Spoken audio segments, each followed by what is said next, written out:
pag-usapan lang natin yung ating mga activity within our account sa page man o profile na nakikita nyo to guys na sinasabi ni Mita yung activity ay tumaas or bumaba.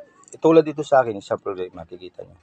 Sinasabi ni Mita na yung aking engagement ay bumaba, nag-decrease. Kaya kailangan padagdagan yung ating engagement. Ang engagement, manonood ng video, pagko-comment, pagla-like and share. Yan po yan. Yung engagement na ginagawa as ako na may-ari ng account nito na nireminimita na bumaba po ako within 7 days. Yun yung mahalaga yung guys na mayroon binibigay si Mita na weekly challenge sa atin na yung dati nating ginawa o maintain natin yung dati nating ginawa last week within 7 days.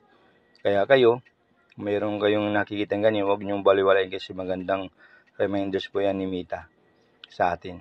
Mag-engage at manood po ng video. Tara, panoorin na po na yung video ko para mag-aaroon po na kayo ng engage. Maraming salamat.